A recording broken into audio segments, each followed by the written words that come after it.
Assalamualaikum warahmatullahi wabarakatuh. Halo semuanya, perkenalkan nama saya Dirta Mantasoma Pabesak dengan NIM 24109111110015.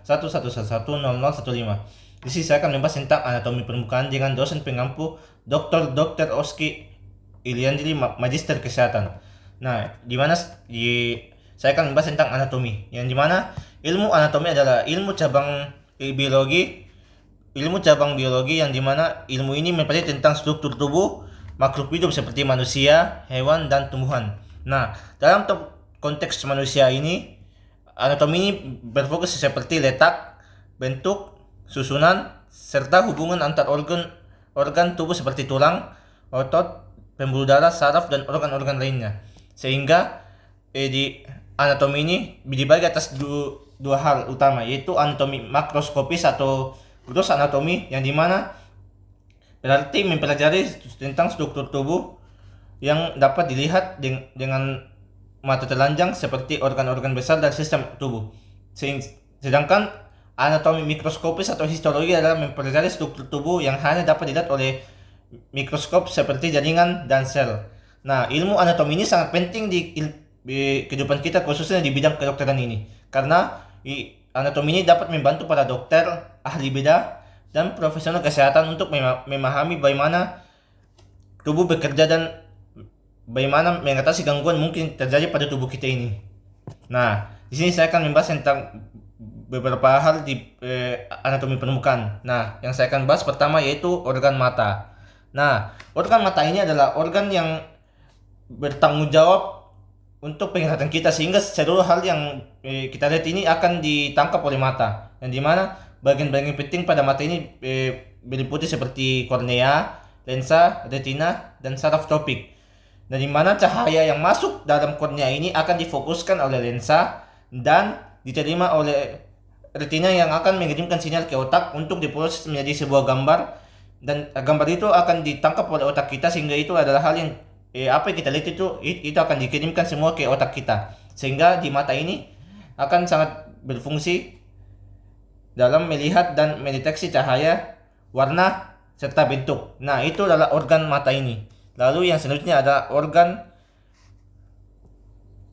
hidung. Nah, hidung ini juga tak kalah penting dengan organ mata, yang dimana hidung ini adalah organ yang berperan dalam pernapasan dan penciuman, sehingga seluruh hal yang kita cium seperti bau menyengat, seperti bau wangi atau bau parfum itu dicium oleh organ hidung ini. Nah, selain penciuman juga hidung ini sangat berfungsi dalam hal pernapasan, sehingga kita yang selalu bernapas dengan oksigen itu, kita itu menggunakan hidung, yang dimana bagian hidung ini mengandung seperti rambut halus dan mukosa yang menyaring debu dan kotoran dari udara, sehingga sel penciuman di bagian atas rongga hidung ini dapat mendeteksi bau, dan itu akan dikirimkan ke sinyal ke otak kita. Nah,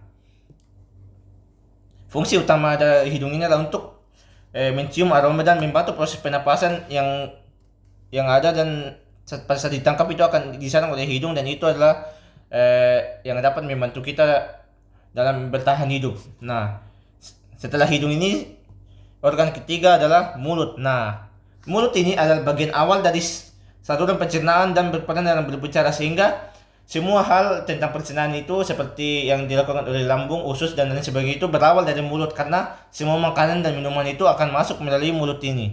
Nah, selain untuk pencernaan, mulut ini juga berfungsi dalam berbicara, sehingga untuk mengeluarkan sebuah kalimat atau kata, kita itu harus menggunakan mulut, sehingga suara yang kita keluarkan untuk berbicara itu dapat disampaikan. Nah, di dalam mulut ini mengandung beberapa bagian seperti gigi, lidah, dan kelenjar ludah yang membantu mengunyah kita dalam mengunyah makanan dan memulai proses pencernaan. Lidah ini juga di dalam mulut ini juga terdapat lidah yang berperan dalam mengecap rasa seperti rasa manis, asin, asam, pahit maupun pahit. Nah, di mulut ini terdapat beberapa bagian seperti bibir, gigi, lidah, gusi, langit-langit seperti atau dibilang palatum, dan kelenjar air liur. Sehingga fungsi mulut ini seperti yang saya bilang dari awal, yaitu untuk membantu dalam proses pencernaan dan membantu kita dalam berbicara. Nah, habis organ mulut ini ada organ yang tak kalah penting juga, yaitu telinga. Nah, di telinga ini adalah organ yang berfungsi untuk mendengarkan dan menjaga keseimbangan, sehingga semua hal-hal seperti suara, nada dan masuk melalui telinga ini. Nah, sehingga pada gelombang suara yang ditangkap oleh telinga ini akan diantarkan ke bagian telinga tengah dan akan diubah menjadi sinyal saraf yang akan dikirim ke otak kita, sehingga itu akan kita tangkap dan kita dapat mengetahui apa yang hal yang telah kita dengar. Seperti yang saya bilang tadi, di telinga ini terdapat 3 bagian, yaitu telinga luar, telinga tengah, dan telinga bagian dalam. Sehingga fungsi telinga ini yaitu mendengarkan suara dan menjaga keseimbangan tubuh, terutama dalam hal pendengaran. Nah, selain telinga, ada juga organ lain yang tak kalah penting, yaitu rambut. Kenapa aku bilang juga tak kalah penting? Karena rambut adalah struktur keratin yang tumbuh pada bagian tubuh dari folikel dan di bagian kulit, sehingga rambut ini melindungi kulit kepala dari sinyal UV yang menyinari pada bagian kepala, sehingga sinar UV ini tidak dapat langsung masuk ke dalam tubuh karena dapat dilindungi oleh rambut ini. Nah, warna rambut kita yang seperti yang biasa kita ada bermacam-macam itu ditentukan oleh pigmen melanin. Sehingga fungsi utama rambut ini adalah itu melindungi kulit, mengatur suhu, dan memberikan estetika pada tubuh kita ini. Nah, itulah hal-hal yang saya bahas tentang organ-organ tubuh yang sangat penting pada bagian rambut ini. Nah, pada selanjutnya saya akan membahas juga tentang penemukan anatomi yang ada di bagian tubuh kita. Nah, seperti pada bagian pertama, yaitu kaput atau biasa bilang kepala. Nah, yang pada bagian ini, kaput ini adalah istilah Latin untuk kepala, yang dimana pada kaput ini adalah pusat dari semua organ-organ penting yang seperti otak, mata, telinga, hidung, dan mulut. Semua itu berada di kaput ini, sehingga kaput ini bisa dibilang salah satu organ sangat penting karena semua organ penting itu ada di kaput. Sehingga fungsi pada kaput atau kepala ini adalah melindungi otak dan mengandung organ-organ indera yang penting seperti fungsi sensorik seperti penglihatan, pendengaran, penciuman maupun pengecapan.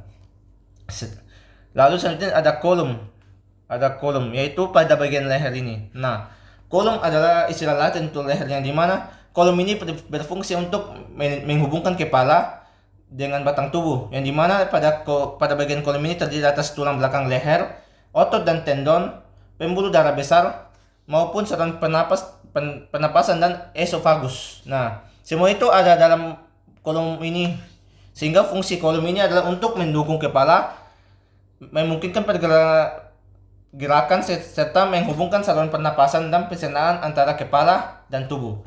Lalu selanjutnya ada toraks, abdomen, dan pelvis yang biasa dibilang turun ke sini. Nah, saya akan membahas satu-satu, yaitu yang pertama saya akan bahas adalah toraks ini. Nah, toraks atau bagian dada ini adalah bagian tubuh yang terletak antara leher dan perut. Nah, di dalam toraks ini meliputi tulang dada, tulang rusuk, jantung, paru-paru, dan otot diafragma. Sehingga semua yang telah saya sebutkan tadi itu berada di toraks ini. Nah, di toraks ini, sehingga fungsi toraks ini adalah untuk melindungi organ-organ vital seperti jantung dan paru-paru, serta berperan penting dalam proses pencernaan yang terjadi dalam tubuh kita ini. Nah, selanjutnya ada abdomen atau biasa dibilang perut. Nah, perut ini abdomen ini adalah bagian tubuh yang terletak di bawah bagian dada,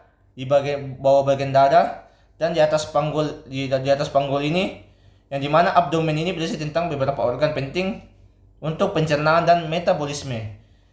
Di dalam abdomen ini terdapat beberapa bagian seperti lambung, usus halus, usus besar, hati, pankreas, dan ginjal, sehingga fungsi abdomen ini berperan penting dalam proses pencernaan, penyerapan nutrisi, dan pengeluaran limbah dari tubuh. Nah, selanjutnya ada pelvis. Nah, pada bagian pelvis ini atau biasa bilang panggul adalah bagian tubuh yang terletak di antara bawah perut dan merupakan dasar dari batang tubuh.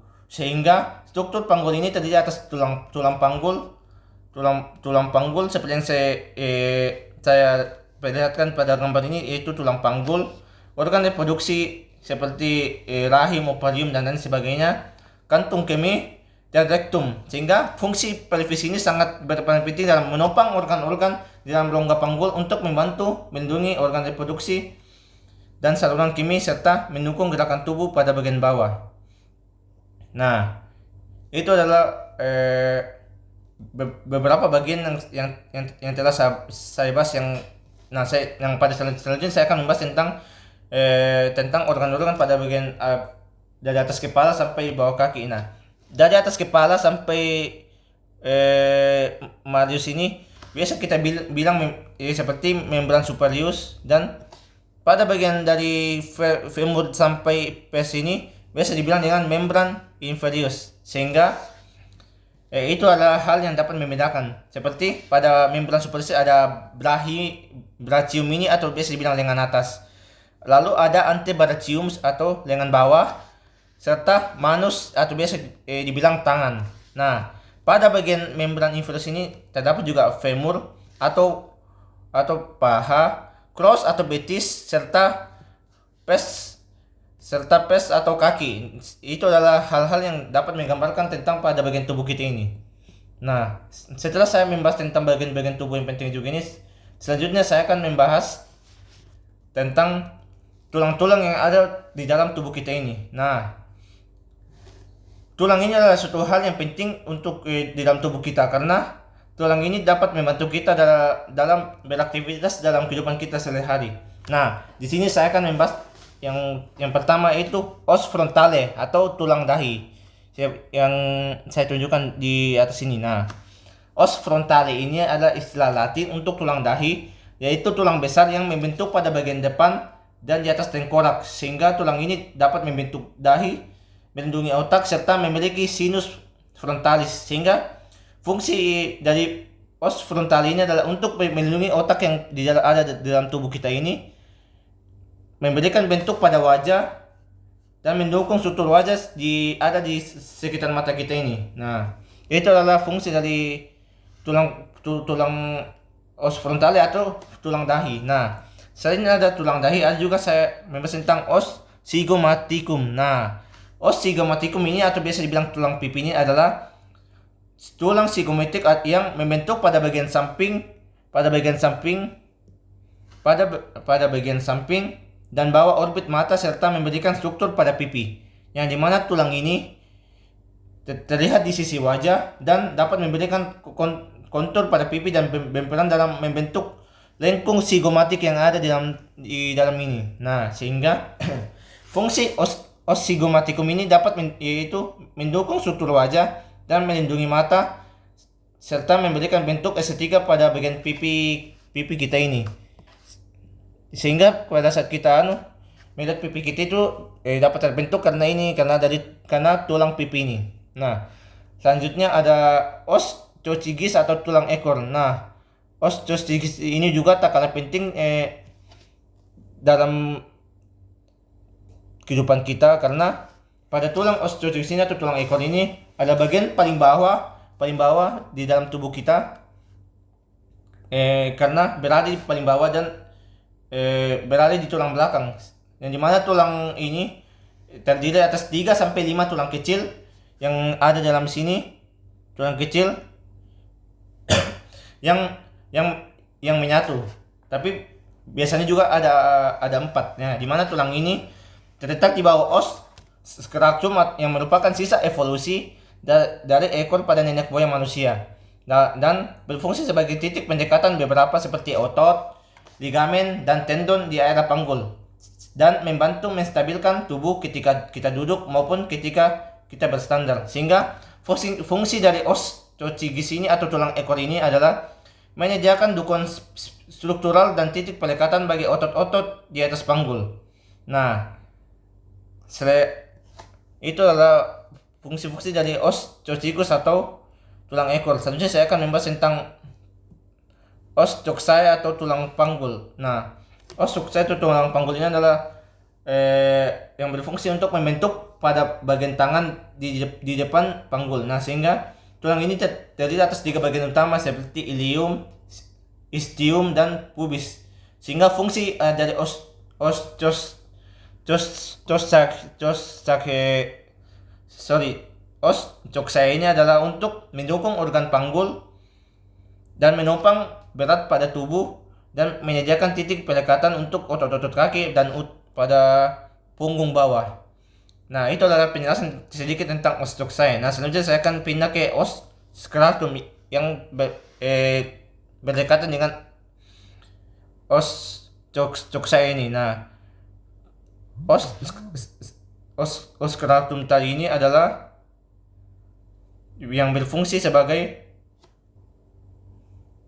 os scrotum atau bisa dibilang tulang scrotum ini adalah tulang yang berbentuk seperti segitiga yang ada di saya tunjukkan ini, tulang segitiga yang terletak di dasar tulang belakang tepat di atas os coccygis, sehingga os scrotum ini terletak 5 dari tulang belakang sakral yang menyatu selama perkembangan, sehingga fungsi dari os scrotum ini adalah untuk menyediakan dukungan struktural bagi tulang belakang dan membantu menstabilkan punggul dan melindungi saraf pada bagian tubuh. Nah, itu adalah penjelasan singkat saya tentang tulang-tulang yang penting dalam tubuh kita. Nah, itu tadi adalah penjelasan saya tentang organ-organ tubuh pada anatomi permukaan yang penting. Nah, selanjutnya saya akan membahas tentang garis-garis yang ada di tubuh manusia. Dimana yang pertama saya akan bahas adalah linea media anterior. Nah, linea media anterior ini adalah garis tengah pada bagian tubuh yang membentang secara vertikal, yaitu secara vertikal begini dari depan dan membentang secara vertikal dari tulang dada atau sternum ke bawah melewati garis yang telah saya tunjukkan, yaitu garis yang melewati pusar hingga simfisis pubis ini. Nah, garis ini digunakan sebagai titik referensi dalam pemeriksaan klinis untuk menilai simetri dan posisi organ-organ di rongga dada dan perut, yang dimana fungsinya untuk membantu menentukan posisi organ dan struktur tubuh di bagian depan. Lalu yang kedua adalah linea sternalis, yaitu garis yang ini adalah garis vertikal yang ditarik sepanjang tepi linear yang pada bagian ini atau yang membentang di tulang dada dan terletak di sebelah kanan dan kiri sternum, dan digunakan untuk menentukan batas organ-organ yang terletak di dada seperti paru-paru dan jantung, sehingga linea sternalis ini berfungsi sebagai patokan dalam pemeriksaan fisik terutama pada bagian dada. Nah, itu ada penjelasan tentang linea sternalis. Lalu yang ketiga adalah linea parasternalis, yaitu garis vertikal yang terletak di antara linea sternalis dan linea medicolafucalis, yang ini. Yang dimana garis ini berada sekitar 2-3 cm di luar sternum dari sisi kanan maupun kiri. Nah, linea parasternalis ini digunakan oleh dokter untuk memeriksa bunyi jantung dan paru-paru serta menentukan posisi organ, sehingga berfungsi untuk titik acuan dalam evaluasi kondisi jantung maupun paru-paru. Nah, itulah penjelasan tentang parasternalis. Lalu yang keempat adalah linea axilis anterior, yaitu yang pada bagian ini. Nah, linea axillaris anterior ini adalah garis vertikal yang ditarik dari lipatan depan atau aksila ke bawah sampai ke bawah. Nah, garis ini digunakan untuk membagi dinding dada dan sebagai titik referensi dalam pemeriksaan dada pada bagian samping. Nah, fungsi dari yang linear axilis anterior ini adalah untuk memeriksa paru-paru, jantung, dan tulang rusuk di sisi tubuh lainnya. Nah, yang kelima adalah linea mediolavicularis, yaitu garis vertikal yang ditarik dari atas sini sampai sini, atau biasa dibilang garis vertikal yang ditarik melalui titik tengah clavikula atau tulang selangkah ke bawah hingga panggul. Nah,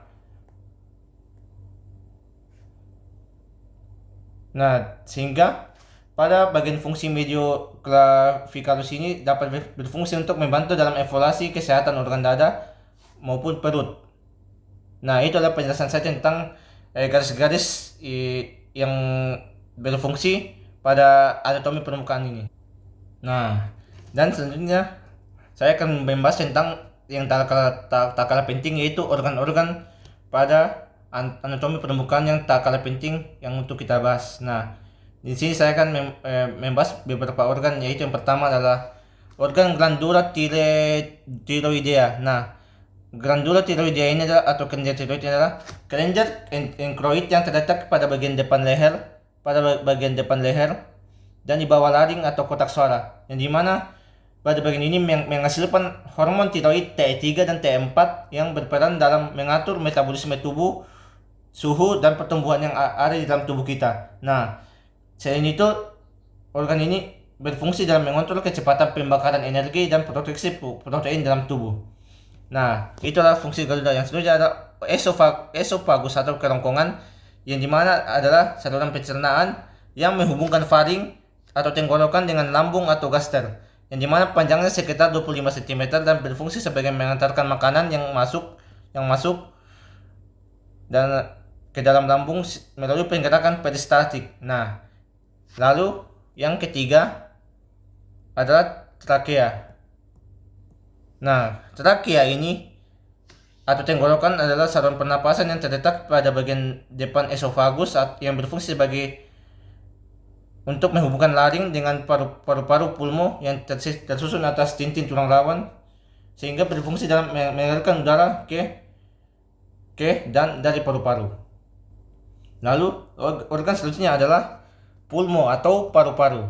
Nah, yang ini pulmo atau paru-paru ini adalah organ otot yang berfungsi sebagai pompa untuk mengalirkan darah ke seluruh tubuh, sehingga semua darah itu dipompa oleh jantung, sehingga itu terdiri atas 4 tulang, yaitu 2 atrium atas dan 2 vertikal ke bawah, sehingga jantung ini memompa darah kaya oksigen dari paru-paru ke tubuh dan darah miskin ke oksigen ke paru-paru, sehingga fungsinya untuk memompa darah untuk mendistribusikan oksigen dan nutrisi. Lalu yang kedua adalah diafragma, yang dimana diafragma ini adalah otot besar yang ini adalah yang berfungsi sebagai membatasi rongga dada dan rongga perut, yang dimana berfungsi sebagai membantu pernapasan dan mengubah tekanan di dalam rongga dada ini. Nah, lalu yang selanjutnya adalah hepar atau hati. Nah, hati ini adalah organ besar yang terletak di sisi kanan atas perut dan juga berfungsi sebagai detoksifikasi darah, metabolisme karbohidrat dan lemak, serta memproduksi semua empedu yang ada di dalam tubuh kita ini. Nah, yang dimana fungsinya itu untuk menyaring darah dan menyimpan nutrisi dan memproduksi empedu yang ada dalam tubuh kita.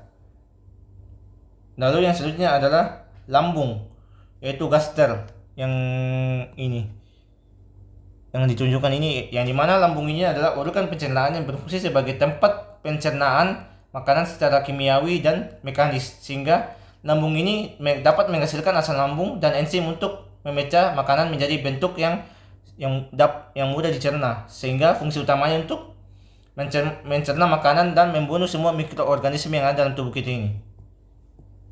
Nah, lalu yang selanjutnya adalah ren atau ginjal. Nah, organ ini juga tak kalah penting dalam kehidupan kita, karena organ ini berbentuk seperti kacang yang berfungsi untuk menyaring darah, mengeluarkan limbah dan cairan berlebih sebagai urin, sehingga hal itu untuk mengatur keseimbangan elektrolit dan tekanan darah, dan untuk menyaring darah yang keluar yang mengeluarkan limbah ini. Nah, selain ginjal ini ada juga kolon atau usus besar. Nah, yang ini juga tak kalah penting karena kolon ini atau usus besar adalah bagian dari usus besar yang bertugas untuk menyerap air dan membentuk feses yang terbagi menjadi kolon ascendens, transversum, dan descendens dan sigmoid, yang dimana berfungsi untuk menyerap air dan membuang limbah. Nah, lalu yang terakhir adalah rektum. Nah, rektum ini adalah bagian terakhir dari usus besar yang berfungsi sebagai menyimpan feses sebelum dikeluarkan menjadi oleh anus, sehingga semua hal-hal sisa-sisa yang sudah tidak berguna untuk tubuh kita ini akan dikeluarkan di rektum ini, sehingga fungsi utama rektum ini adalah untuk menyimpan feses sebelum dikeluarkan oleh tubuh, dan semua hal yang sudah tidak dipakai yang tubuh akan dikeluarkan melalui rektum ini, pada bagian yang rektum ini, yang sehingga semua hal-hal yang sudah tidak akan berfungsi di dalam tubuh kita akan dikeluarkan oleh rektum ini, akan dikeluarkan.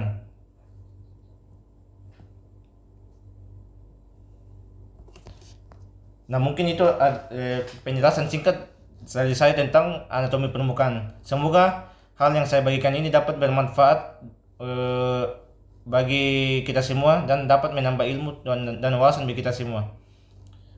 Mohon maaf jika selama penjelasan saya terdapat salah kata dan beberapa kesalahan kalimat. Dan terima kasih telah menonton video saya dan semoga bermanfaat. Terima kasih.